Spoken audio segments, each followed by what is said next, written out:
Qu'est-ce que tu préfères?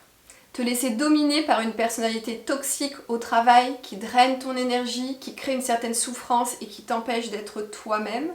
Ou au contraire, est-ce que tu veux retrouver ton pouvoir personnel et reprendre le lead sur la relation? Je suis persuadée que tu veux reprendre le lead sur la relation, donc bienvenue.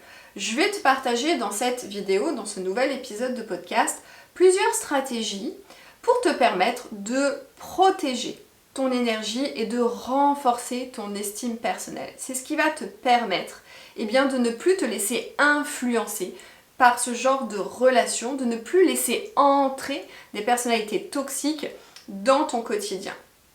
Et reste avec moi jusqu'à la fin de cette vidéo, puisque je vais aussi te partager l'erreur numéro 1 que la majorité des personnes font lorsqu'elles se retrouvent confrontées à une relation toxique au travail. Je suis Vanessa Dabin-Rémignon, je suis coach professionnelle, psychopraticienne en PNL et en hypnose ericksonienne et je suis la fondatrice du cabinet VDR Coaching. Je suis experte en alignement professionnel. Si tu es nouveau ou nouvelle, bienvenue. Surtout, n'hésite pas à t'abonner puisque 80% des personnes qui regardent mon contenu ne s'abonnent pas. Donc surtout, n'oublie pas de t'abonner. Et si tu es fidèle à ma chaîne, je suis ravie de te retrouver et surtout, merci beaucoup pour ta fidélité. Alors entrons maintenant dans le vif du sujet. Qu'est-ce qu'on entend par relation toxique? Toute relation qui t'amène à te sentir mal à l'aise, qui draine ton énergie, qui crée une certaine souffrance ou qui te donne l'impression de te dévaloriser, de te juger, de te blâmer, signifie qu'il y a toxicité dans la relation. Une relation saine est une relation qui est équitable d'un point de vue énergétique, c'est-à-dire qu'on se respecte mutuellement, on écoute l'autre, on est attentif, attentive, alors que dans une relation toxique, la majorité du temps, la personne vise à nuire à l'autre personne, elle veut la manipuler, elle veut créer une certaine soumission, elle veut vraiment avoir un impact négatif sur la personne.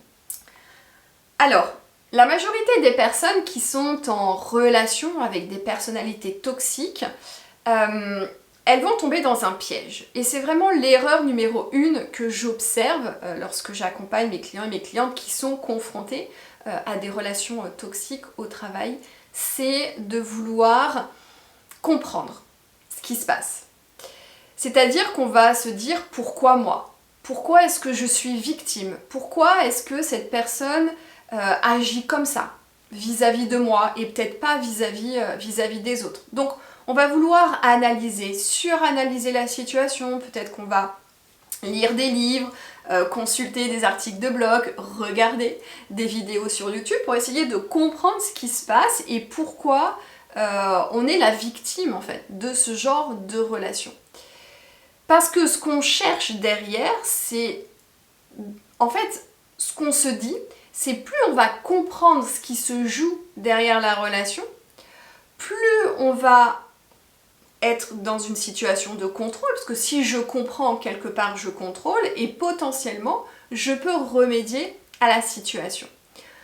En fait, c'est inutile.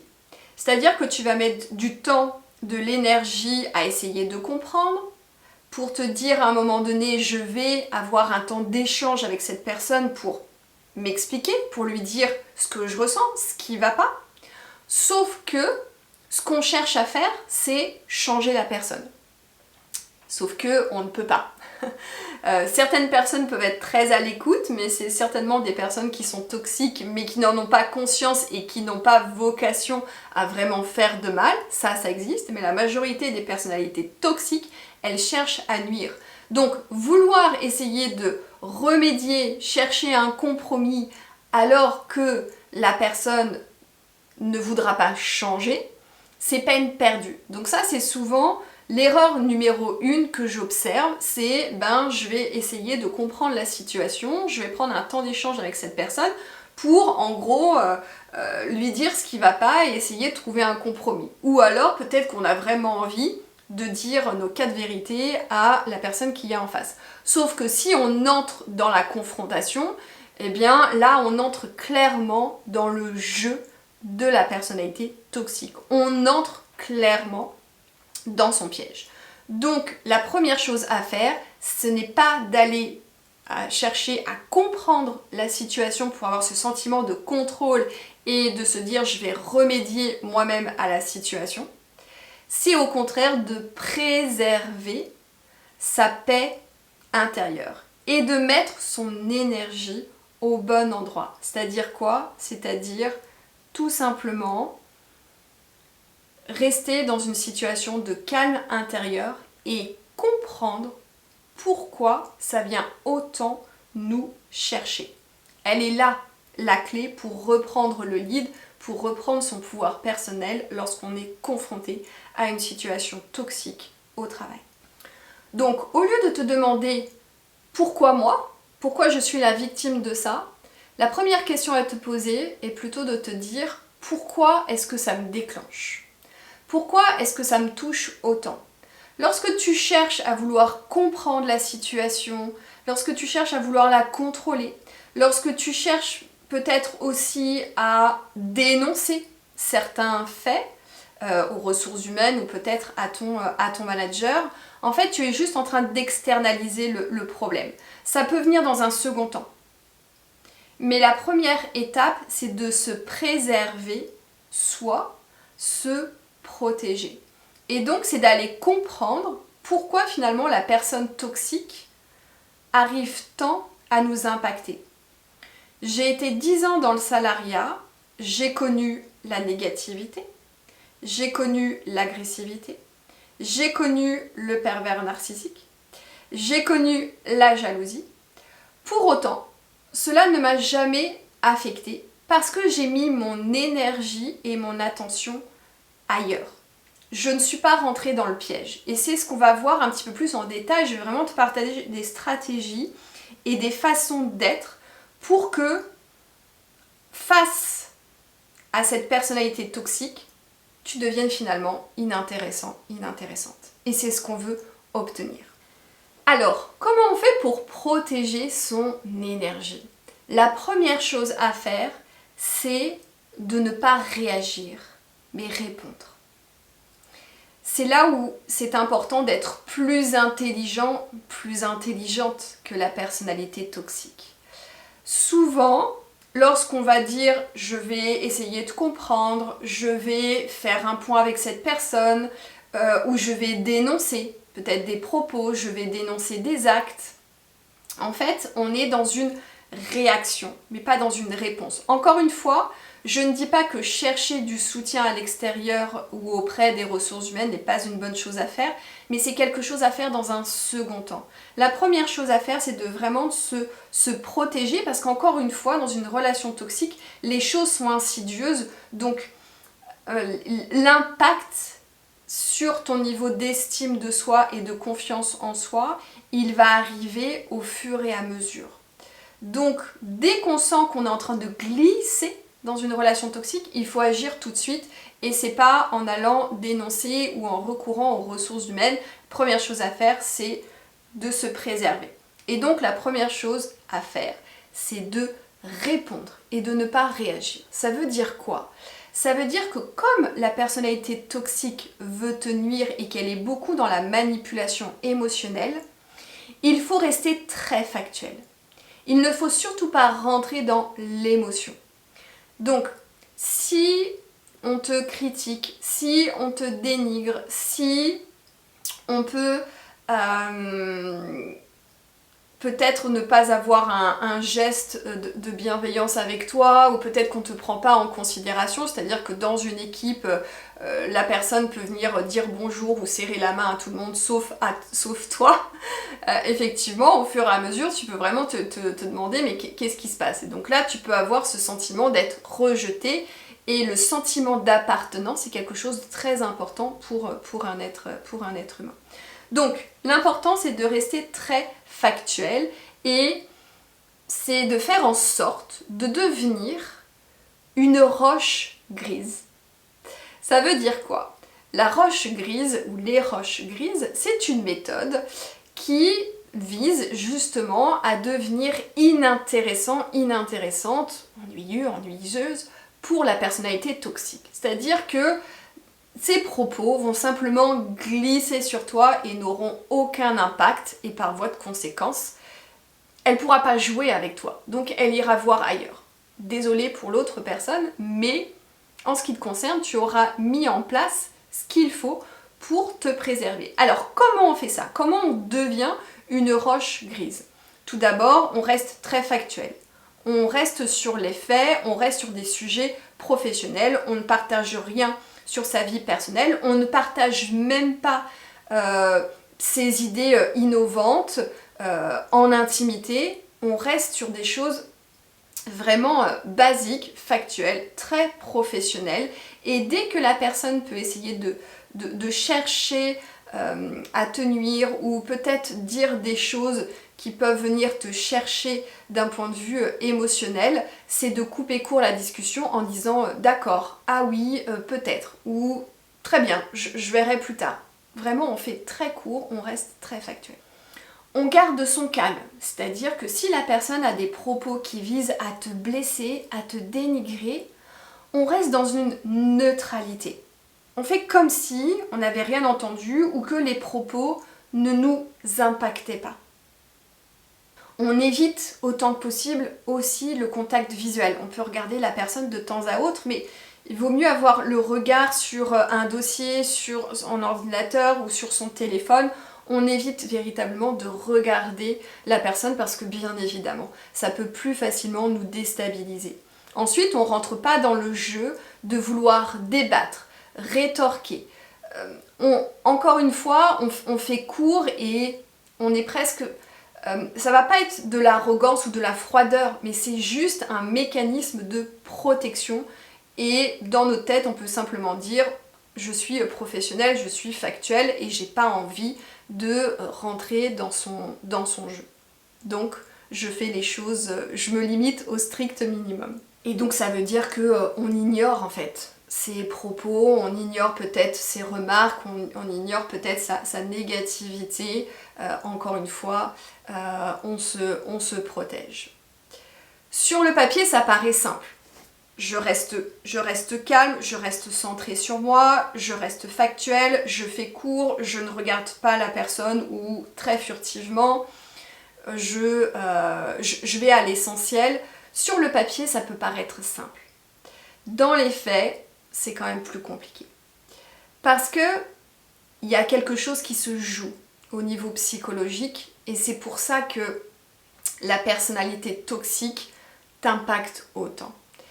Ce qu'il faut comprendre, c'est qu'une personne toxique, à l'origine, c'est une personne qui a une faible estime d'elle-même. Et donc, elle a tout simplement peur.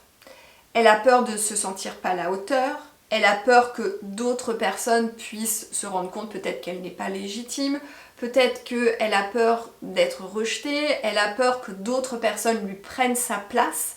Et donc, comme son estime d'elle-même est faible et qu'elle est empêtrée en fait dans ses propres peurs, elle décharge ses émotions inconfortables en mettant la pression, en critiquant les autres. C'est des mécanismes de protection en fait. Donc quand tu comprends ça, déjà tu peux prendre un peu de recul et te dire ok, bon, cette personne, elle est en train de me dénigrer, elle est en train de me harceler, c'est compliqué à gérer, c'est sûr. Mais quand on prend un peu de distance et qu'on se dit finalement si elle est comme ça, c'est qu'elle est elle-même en souffrance, dans ces cas-là, on reprend un peu de son pouvoir. Mais devenir une roche grise, c'est compliqué pour nous parce que dans la relation, ça vient chercher quelque chose à l'intérieur de nous. C'est-à-dire que les personnalités toxiques, elles sont très fortes. Elles ont un talent inné pour identifier les faiblesses, les angles d'attaque chez certaines personnes. Et donc elles vont agir à ce niveau-là. Elles vont repérer dans une équipe les personnes avec laquelle elle peut tout simplement jouer. Donc ça veut dire que souvent répondre peut être compliqué. On va être beaucoup plus dans la réaction parce que on est déclenché.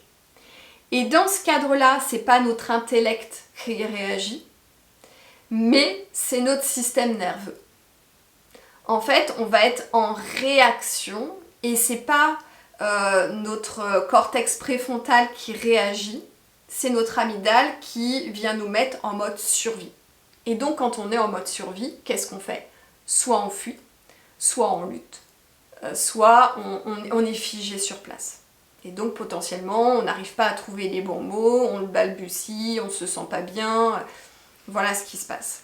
Parce que soyons honnêtes, personne d'autre que toi ne peut te faire sentir inférieur, inadéquate, inadapté, illégitime sur son poste. Personne d'autre.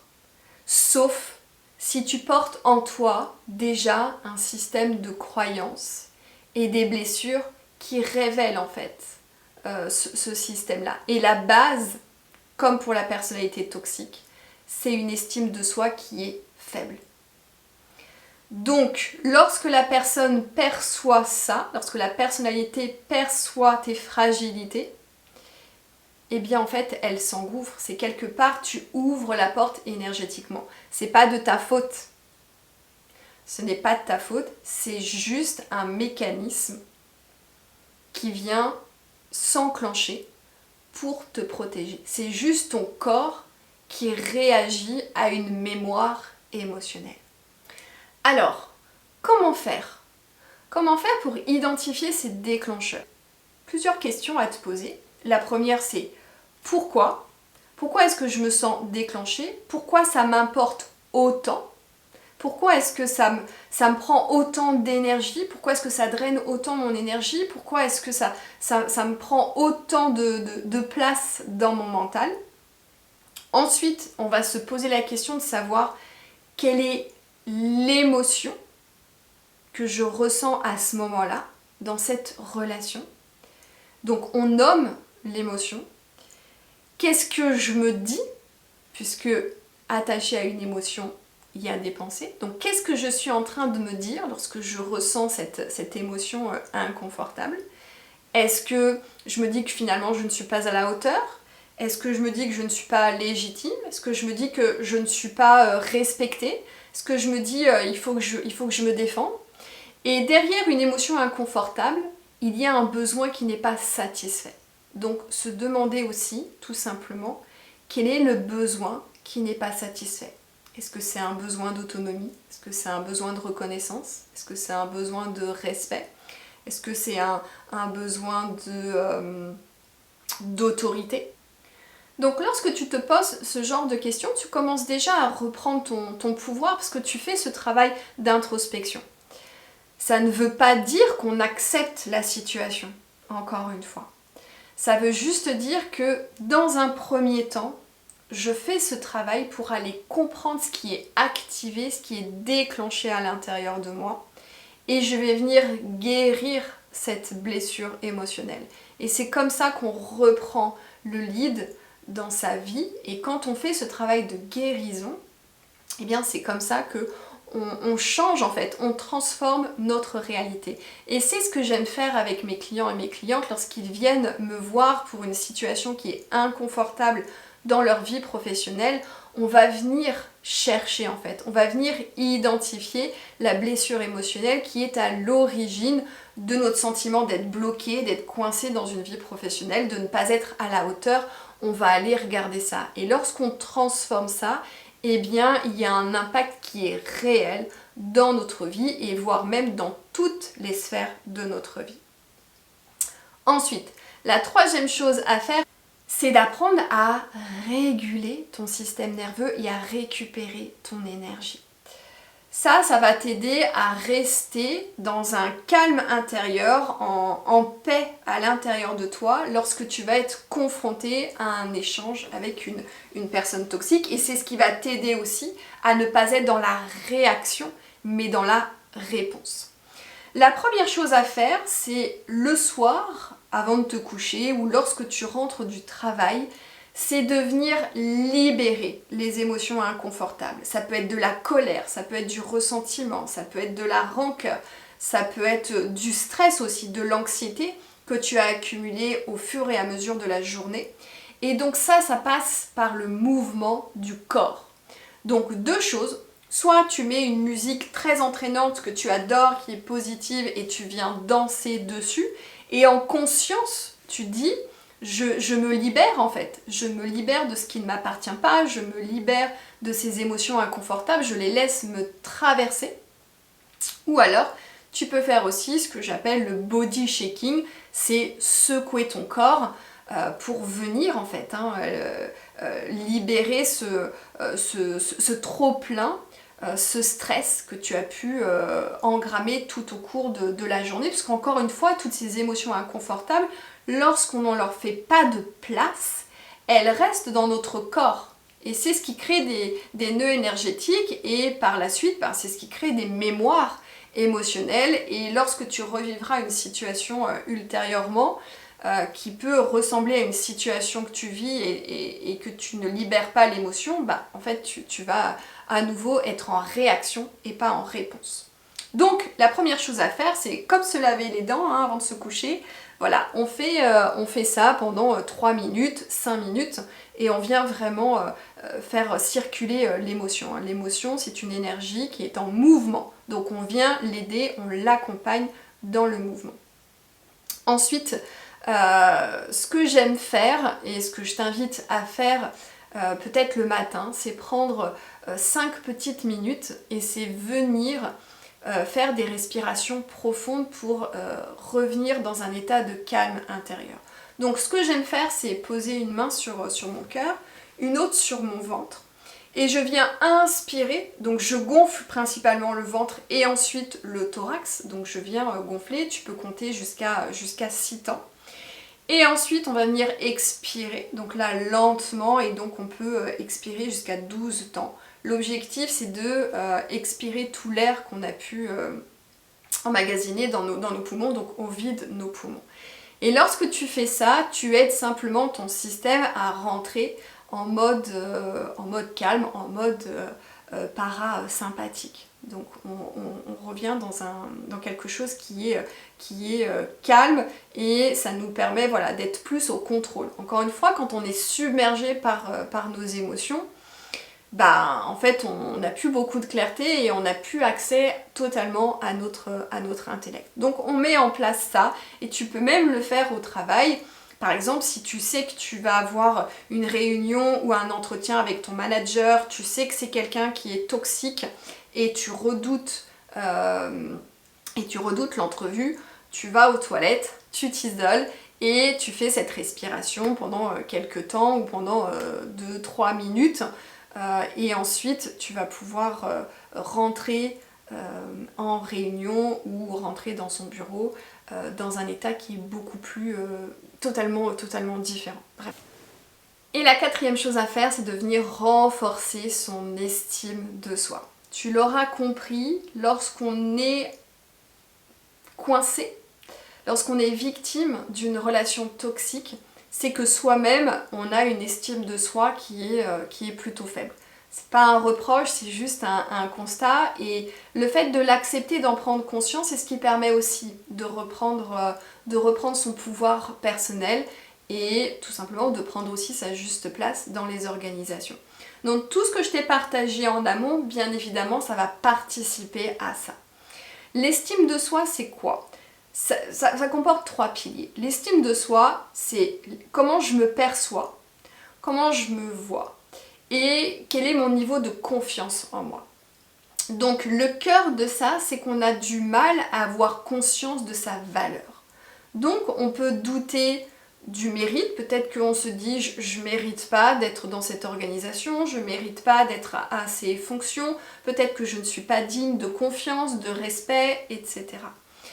Parfois c'est pas conscient, ça peut être bien évidemment inconscient, d'où l'importance de faire un travail d'introspection. Mais quand on est influencé, déclenché par ce genre de relation, il faut travailler sur ça. Donc, prendre conscience de sa valeur, ça veut dire prendre conscience de son potentiel en fait. C'est de comprendre qui je suis et quel est mon rôle en fait. Quelle est ma raison d'être ? quel est mon potentiel, quel est mon génie. Et c'est là-dessus que j'adore accompagner mes clients et mes clientes parce que l'estime de soi, c'est vraiment le cœur de tout. Et la majorité de mes clients et mes clientes, en fait, ne se sentent pas légitimes ou ne se sentent pas à la hauteur de leur fonction actuelle, mais aussi de leurs ambitions et de leurs aspirations. Donc on vient travailler sur ce sujet de la valeur. Je prends conscience de ma valeur. Et la première chose à faire pour renforcer ton estime de soi, dans un premier temps, si tu n'as pas forcément envie de faire un travail en profondeur avec un coach ou un thérapeute, c'est d'apprendre à poser des limites. Il n'y a pas d'estime de soi sans avoir un certain niveau de normes, de standards et sans pouvoir poser des limites claires. Et donc, on peut commencer par de petites choses. Tout simplement, on n'a pas besoin de faire un grand écart. Reprendre confiance en soi, renforcer son estime de soi, ça peut passer par des petits pas au quotidien. Par exemple, tu peux exprimer un désaccord. Tu n'es pas obligé de te justifier lorsque tu dis non. Tu peux simplement refuser une demande ou une sollicitation extérieure. Chaque limite que tu vas poser, chaque petit non que tu vas dire, eh bien ça va t'aider à renforcer ton niveau de confiance, ton niveau de confiance en toi. Donc encore une fois, on commence par des petites choses et au fur et à mesure, eh bien, on va commencer à poser des limites claires, on va commencer à s'affirmer davantage sur des choses qui ont beaucoup plus d'importance.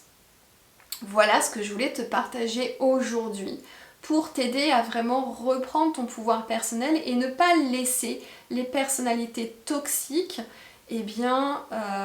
amoindrir encore davantage ton niveau d'estime de soi, ton niveau de confiance en toi, venir drainer ton énergie, te pousser à l'épuisement professionnel. Il y a plein de choses que l'on peut mettre en place et les stratégies que je te partage dans cette vidéo vont participer à ça. Elles vont vraiment t'aider à reprendre le lead sur ces relations toxiques. Et encore une fois, c'est la première étape. La deuxième étape, ça va être probablement de chercher du soutien à l'extérieur et peut-être aussi de rendre l'appareil à la personne toxique. Probablement qu'on le verra dans une autre vidéo, mais on peut réussir à coincer la personnalité toxique à son propre jeu et finalement montrer aux autres que le problème ce n'est pas toi, mais c'est bien la personnalité toxique. Si tu as aimé son contenu, surtout n'hésite pas à liker, à partager. Si tu as des questions à me poser, des commentaires à faire, surtout n'hésite pas, je serai ravie de pouvoir y répondre. Merci et on se retrouve très prochainement pour un nouvel épisode.